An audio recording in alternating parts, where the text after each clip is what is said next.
मेरे साथ यहाँ पे अर्शदीप जी और करदीप जी हैं, जो हमारे हर इवेंट में हमारे साथ रहे हैं as a audience, as a panelist, as a sponsor and अगले सेकंड सीजन में भी they are with us as a audience, as a panelist and as a sponsor also. I am Arshdeep Singh, married to Karandeep, and we are having two kids, one son and the other one is a girl, and living a very happy married life. That's great. मुझे आप दोनों में से कोई भी answer कर सकता है और दोनों भी कर सकते हो. बड़े सारे लोगों को शुरू में रिलेशनशिप इजी लगता है, बाद में मुश्किल लगता है ना, जब हमारी शादी होती है या कुछ सालों के बाद. कईयों को उल्टा लगता है, शुरू में मुश्किल लगता है, बाद में इजी लगता है. What is in your situation? हमारा लास्ट 15 ईयर्स से थ्रू आउट हैप्पी जर्नी चल रही है. That's great, that's great. And what about you? देखो जी, रिश्ता be it heavy or light is all upon you. ਤੁਹਾਨੂੰ ਲੱਗਦਾ ਹੈ ਤੁਸੀਂ ਰਿਲੇਸ਼ਨਸ਼ਿਪ ਨੂੰ ਭਾਰਾ ਮੰਨਦੇ ਹੋ, ਬੋਝ ਮੰਨਦੇ ਹੋ, ਤਾਂ ਉਦਾਂ ਚੱਲਦੀ ਹੈ ਜ਼ਿੰਦਗੀ. ਜੇ ਤੁਸੀਂ ਉਹਨੂੰ ਆਪਣੀ ਜ਼ਿੰਦਗੀ ਦੇ ਮਜ਼ੇ ਨਾਲ ਜਿੰਨੀ ਹੋ ਤਾਂ ਉਦਾਂ ਚੱਲਦੀ ਹੈ. ਤੇ ਜਿੱਦਾਂ ਆਲਰੇਡੀ ਕਿਹਾ, ਸਾਡੇ 15 ਨਹੀਂ 16 ਸਾਲ ਹੋ ਗਏ ਤੇ ਵੀ are living a very happy married life. ਤੇ ਕੋਈ ਦਿੱਕਤ ਨਹੀਂ ਹੈ, ਸਭ ਵਧੀਆ ਚੱਲ ਰਿਹਾ, ਕੋਈ ਐਸਾ ਇਸ਼ੂ ਨਹੀਂ ਹੈ. ਨਾ ਪਹਿਲਾਂ ਭਾਰਾ ਸੀ, ਨਾ ਅੱਜ ਭਾਰਾ ਹੈ, ਨਾ ਕੱਲ ਭਾਰਾ ਹੋਏਗਾ. That is all the feeling with which we live, and that is truly depicts your life. पता है कि आपका ये वाला आंसर बहुत सारे लोगों को इंस्पायर करेगा और कुछ लोगों की लाइफ को ज़रूर टच करेगा. Thanks for being a very transparent and good answer. एक चीज़, जैसे कई बार बंदा होता है कि आपको क्या साइलेंस को कन्वर्सेशन से बेटर ऑप्शन क्यों मानते हैं when we have anything to in front of us? ਦੇਖੋ, ਸਾਇਲੈਂਸ ਇਜ਼ ਆਲਵੇਜ਼ ਬੈਟਰ. ਜਿਵੇਂ ਪੁਰਾਣੇ ਬਜ਼ੁਰਗ ਕਹਿੰਦੇ ਨੇ, ਇੱਕ ਚੁੱਪ 100 ਸੁੱਖ. ਹਾਂ. ਤੇ ਜੇ ਚੁੱਪ ਧਾਰ ਲਈ ਤੇ ਆਪਾਂ ਲੜਾਈ ਦਾ ਤਾਂ ਮੁੱਦਾ ਬਣਨਾ ਹੀ ਨਾ. ਦੇਖੋ, ਆਲਵੇਜ਼ ਜਿਹੜਾ ਕੰਟਰਡਿਕਸ਼ਨ ਹੁੰਦੀ ਹੈ, it is not on the between the people, it is between the ideology for any particular topic. ਕੋਈ ਇੱਕ ਟੌਪਿਕ ਚੱਲ ਰਿਹਾ ਹੈ, ਉਹ ਤੇ ਸਾਡੀ ਆਈਡੀਓਲੋਜੀ ਕਨਫਲਿਕਟ ਹੈ. ਮਤਲਬ ਕਿ ਮੇਰਾ डिफरेंस ऑफ ओपिनियन ਹੈ, ਮੈਂ ਕੁਝ ਹੋਰ ਸੋਚ ਰਿਹਾ, ਮੇਰਾ ਕੋਈ ਹੋਰ ਵਿਚਾਰ ਹੈ ਉਸ ਟੌਪਿਕ ਪ੍ਰਤੀ, ਐਂਡ ਮੇਰੇ ਬੈਟਰ ਹਾਫ ਦਾ ਕੁਝ ਹੋਰ ਵਿਚਾਰ ਹੈ. It is not a matter of conflict. ਤੇ ਫਿਰ ਜੇ ਉਦੋਂ ਲੱਗ ਰਿਹਾ ਕਿ ਇੱਕ ਬੰਦਾ ਉਸ ਕਿਸੇ ਹੋਰ ਡਾਇਰੈਕਸ਼ਨ 'ਚ ਜਾ ਰਿਹਾ, ਤੇ ਬੈਟਰ ਹੈ ਦੂਜਾ ਚੁੱਪ ਕਰ ਜਾਏ. ਮਤਲਬ ਇਹ ਤਾਂ ਹੈ ਨਹੀਂ ਕਿ ਜਿਹੜਾ ਇੱਕ ਵਿਚਾਰ ਹੈ, ਜੇ suppose if she has started something, ਇਹਦਾ ਥਾਟ ਪ੍ਰੋਸੈਸ ਸ਼ੁਰੂ ਹੋਇਆ ਤੇ ਮੈਨੂੰ ਚੁੱਪ ਕਰ ਜਾਣਾ ਚਾਹੀਦਾ ਫॉर ਅ ਟਾਈਮ. ਜੇ ਮੇਰਾ ਚੱਲ ਰਿਹਾ ਤਾਂ ਇਹਨੂੰ ਕਰ ਲੈਣਾ ਚਾਹੀਦਾ. So it is always that. ਉਹ ਤਾਂ ਹੀ ਕਹਿੰਦੇ ਇੱਕ ਚੁੱਪ 100 ਸੁੱਖ. ਤੇ ਚੁੱਪ ਰਹਿ ਕੇ, ਚੁੱਪ ਕਰਕੇ ਜੇ ਸਾਡਾ ਮਸਲਾ ਹੱਲ ਹੁੰਦਾ ਤਾਂ ਫਿਰ ਜ਼ਰੂਰ ਰੌਲਾ ਪਾਣਾ. हाँ, ਭਾਂਡੇ ਜ਼ਰੂਰ ਖੜਕਾਣੇ ਹੈ ਨਾ. ਜਾਂ ਤਾਂ ਇੱਕ ਮਿਊਚੁਅਲ ਕੰਸੈਂਟ ਹੋ ਜਾਏ, ਠੀਕ ਹੈ. ਅਗਰ ਨਹੀਂ ਹੋ ਰਿਹਾ ਤਾਂ ਇੱਕ ਜਾਣਾ ਠੀਕ ਹੈ, ਪਿੱਛੇ ਬੈਕ ਆਊਟ ਥੋੜਾ ਕਰ ਜੇ, ਉਸ ਪੁਆਇੰਟ ਤੇ ਕੀਤਾ ਹੋਇਆ ਅੱਗੋਂ ਤੁਹਾਡਾ ਬਿਲਕੁਲ ਠੀਕ ਰਹੇਗਾ. ਇਹਦੇ ਰਿਲੇਟਡ ਇੱਕ ਕੁਐਸਚਨ ਹੈ ਕਿ ਜਿੱਦਾਂ ਕੋਈ ਮੰਨ ਲਓ ਕੋਈ ਡਿਸਕਸ਼ਨ ਚੱਲ ਰਹੀ ਹੈ ਜਾਂ ਕੋਈ ਆਰਗਿਊ ਹੋ ਗਿਆ ਹੈ ਨਾ, तो देन वेयर यू एंड उसकी आप वैलिडेशन ज़रूरी लगती है कि सोल्यूशन? ਦੇਖੋ, ਤੱਤੇ ਤਾਂ ਗਰਮ ਤਾਂ ਕੋਈ ਸੋਲੂਸ਼ਨ ਹੀ ਨਿਕਲਦਾ. ਉਹ ਤਾਂ ਹੁੰਦਾ ਕਿ ਜਿਹਦਾ ਵੀ ਆਰਗੂਮੈਂਟ ਕਿਸੇ ਦਾ ਵੀ ਸੀਗਾ, ਉਹ ਉਸ ਵੇਲੇ ਉਸ ਚੀਜ਼ ਨੂੰ ਸੁਣ ਕੇ wait and watch the policy ਜਾਣਾ ਚਾਹੀਦਾ. ਥੋੜਾ ਬੋਲ ਲਿਆ, ਕਰ ਲਿਆ, ਰੁਕ ਜਾਓ. 2 ਘੰਟੇ 4 ਘੰਟੇ, ਇੱਕ ਰਾਤ, ਅਗਲੇ ਦਿਨ ਸਵੇਰੇ ਪੰਜਾਬੀ ਚ ਕਹਿੰਦੇ ਨੇ ਠੰਡੇ ਪਾ ਦੇਣਾ ਚਾਹੀਦਾ. ਉਹਦਾ ਮਸਲਾ ਨਿਕਲ ਆਉਂਦਾ ਹੈ, ਉਹ ਸੋਲਵ ਹੋ ਜਾਂਦਾ ਹੈ. ਬਟ ਜੇ ਫਿਰ ਉਹੀ ਹੈ, ਜੇ ਅਸੀਂ ਤੱਤੇ ਤਾਂ ਦੋਨੋਂ ਲੱਗ ਗਏ, ਫਿਰ ਤਾਂ ਕੁਝ ਹੋਰ ਹੀ ਬਣ ਜਾਏਗਾ. ਤੇ ਇਟ ਇਜ਼ ਬੈਟਰ ਕਿ ਉਹਨੂੰ ਵੇਟ ਐਂਡ ਵਾਚ ਦੇ ਚ ਬੈਠੋ. ਜੇ ਸਪੋਜ਼ ਆਰਗੂਮੈਂਟ ਸ਼ਾਮ ਨੂੰ 6 ਵਜੇ 8 ਵਜੇ ਹੋ ਰਿਹਾ, ਤੇ ਰਾਤ ਪੈਣ ਦੋ, ਸਵੇਰ ਤੱਕ ਮਸਲਾ ਠੰਡਾ ਆਪੇ ਹੋਣਾ. ਉਹ ਗੱਲ ਖਤਮ ਹੀ ਹੋ ਜਾਵੇ, ਭੁੱਲ ਜਾਣੀ, ਗੱਲ ਹੀ ਖਤਮ ਹੋ ਜਾਣੀ ਹੈ. ਤੇ ਜੇ ਉਸੇ ਵੇਲੇ ਕੁਝ ਕਰਤਾ ਤੇ ਫਿਰ ਕਹਿੰਦੇ ਭਾਂਬੜ ਹੀ ਮਚਣੇ. ਦੋਨਾਂ ਨੇ ਤੇਲ ਪਾਈ ਜਾਣਾ ਦੋਨਾਂ ਪਾਸੋਂ.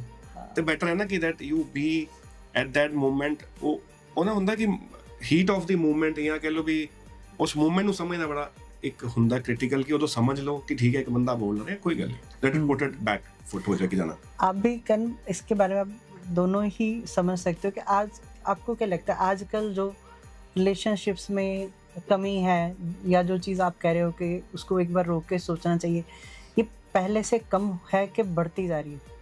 डेफिनेटली बढ़ती जा रही है. आजकल एक्चुअली सबसे बड़ी प्रॉब्लम है पेशेंस नहीं है. हाँ, पेशेंस की सबसे अगर उस वही जैसे बोला ना कि in the heat of argument अगर एक जाना चुप कर जाए, आर्गुमेंट आगे नहीं जाएगी. पेशेंस की बहुत कमी है. हाँ, आई फील कि अगर दोनों में से एक जना भी उस टाइम पे पेशेंस रख ले तो शायद चीज़ें रिवर्स हो सकती है ना. क्योंकि वो मौका पंजाबी कहते हैं पक्या होता है ना. So very good answer, because आज की डेट में मेरे को लगता है सबसे ज़्यादा ज़रूरी चीज़ सीखने वाली यही है. जो नई जनरेशन आ रही है ना, दे आर कमिंग, उनको ये चीज़ मेरे को लगता है अगर पेशेंस आ जाए तो बड़ी बड़ी सारी चीजें रुक बिल्कुल। के हैंडल हो सकती हैं, है ना। ਇੱਕ ਹੋਰ ਨਾ ਪੰਜਾਬੀ ਜਿਹਦੇ ਨਾਲ ਜੁੜਦੀ ਕਹਾਵਤ ਹੈ, ਕਹਿੰਦੀ ਸਹਿ ਪਈ ਤਾਂ ਸਹੁਰੇ, ਪਿੱਟ ਪਈ ਤਾਂ ਪੇਕੇ। हाँ ਤੇ ਜੇ ਉਹਨੇ ਸਹਿ ਲਿਆ, ਜੇ ਕਿਸੇ ਨੇ ਉਹ ਪੇਸ਼ੈਂਸ ਰੱਖ ਲਿੱਤੀ, so that is very very crucial for everybody. It is not at one end, it is for the both ends. इसको जब हमने कंसेप्ट को एक्चुअल में शुरू किया ना, हमने ना कुछ फैमिलीज, बड़ी अच्छी फैमिली, हमें लगता था दोनों बहुत अच्छे हैं, हमने डिपार्ट होते देखे हैं और मेरे और रजनीश को बहुत हर्टिंग लगता था। फिर हम कहते थे भी हमारे कौन सा डिसएग्रीमेंट या नहीं होते थे, बट हमने उस पर काम करते थे। हम कहीं पे मौका मिलता था इवेंट अटेंड करने चले जाते थे, बुक्स पढ़ते थे, जिसने जो कह दिया वो करने की कोशिश करते थे। तो लगा कि हर बंदा उतने एफर्ट नहीं करता, तो हम एफर्ट करके वो चीज़ यहाँ पे इकट्ठी ले आए। मुझे एक चीज़ बताइए कंदीप, ये आंसर मैं आपसे चाहूँगी, हाँ जी। आपको क्या लगता है लाइफ इज़ अबाउट मोमेंट और लाइफ इज़ अबाउट जर्नी? एक सफ़र है या सिर्फ एक मोमेंट है जिन्हों कई बार लोग जी लेंदे ना भी अज सैलीब्रेट कर लिया तो बस उत्थे तक ही है, तो बाद दे अपनी अपनी दुनिया च busy. What is your opinion? मेरे अकॉर्डिंग लाइफ एक जर्नी है, मोमेंट नहीं है। मोमेंट तो एक आया चला गया, एक सेलिब्रेशन true. वाला मोमेंट आया, कोई सेलिब्रेशन हुई, हंसी खेड मजाक डांस मस्ती, बट वो एक मोमेंट है, वो चला गया। लाइफ वो नहीं है। लाइफ विच अप्स डाउन्स ਤੁਹਾਡੇ पॉजिटिव नेगेटिव सब कुछ आना है। लाइफ एक जर्नी है और वी आर ब्लेस्ड कि साडी जर्नी एक बहुत पॉजिटिव वे विच चल रही है। अप्स एंड डाउन्स आंदे है बट ਅਸੀਂ ਇਕੱਠੇ हर चीज़ ਦਾ ਉਹਦਾ ਸਾਹਮਣਾ That's ਕਰੀਦਾ great. ਹੈ। That's your opinion is same? ਬਿਲਕੁਲ ਜੀ ਬਿਲकुल, ਲਾਈਫ ਇੱਕ ਜਰਨੀ ਹੈ। ਇੰਨੀ ਮਤਲਬ ਕਿ ਲਾਈਫ ਬਹੁਤ ਵੱਡੀ ਵੀ ਹੈ ਤੇ ਬਹੁਤ ਛੋਟੀ ਵੀ ਹੈ, but it's a journey. It's a journey. ਇੱਕ ਮੂਵਮੈਂਟ ਨਾਲ ਤਾਂ ਨਹੀਂ ਹੈ, but yes in the journey you have lot of movements to come in. हाँ every moment you have to enjoy looking into that it's a very long journey, ਕਿਉਂਕਿ ਇੱਕ ਪਲ ਅੱਜ ਹੈ ਬਟ ਹਰ ਪਲ ਸਾਡੇ ਲਈ ਇੰਜੋਏਬਲ ਹੈ। ਅਸੀਂ ਸਵੇਰੇ ਉੱਠਦੇ ਹਾਂ ਤਾਂ ਰੱਬ ਦਾ ਸ਼ੁਕਰ ਕਰੀ ਨਾ, ਸਾਨੂੰ ਅੱਜ ਅਸੀਂ ਰਾਤ ਸੌ ਕੇ ਉੱਠ ਗਏ।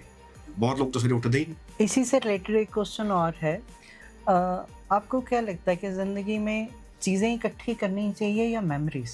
देखो जी, ਮੈਮਰੀਜ਼ ਤਾਂ ਇਕੱਠੀਆਂ ਕਰਨੀਆਂ ਹੀ ਜ਼ਰੂਰੀ ਨੇ, ਬਟ ਛੋਟੇ ਛੋਟੇ ਚੀਜ਼ਾਂ ਵੀ ਹੋਣੀ ਚਾਹੀਦੀਆਂ ਵਿੱਚ, ਕਿਉਂਕਿ ਜਿਹੜੀਆਂ ਉਹਦੇ 'ਚ ਵੀ ਮੈਮੋਰੀਜ਼ ਚੀਜ਼ਾਂ ਇਕੱਠੀਆਂ ਕਰ ਤਾਂ ਮੈਮਰੀਜ਼ ਹੋਰ ਮੈਮੋਰੇਬਲ ਹੁੰਦੀਆਂ। ਹੋਰ ਮੈਮੋਰੇਬਲ ਹੁੰਦੀਆਂ ਹੈ। ਤੁਸੀਂ ਬਰਥਡੇ ਤੇ ਜਾ ਰਹੇ ਹੋ, ਤੁਸੀਂ ਆਪਣੀ ਵਾਈਫ ਨੂੰ ਇੱਕ ਰਿੰਗ ਸਰਪ੍ਰਾਈਜ਼ ਦੇ ਦਿੱਤੀ, ਠੀਕ ਹੈ ਨਾ।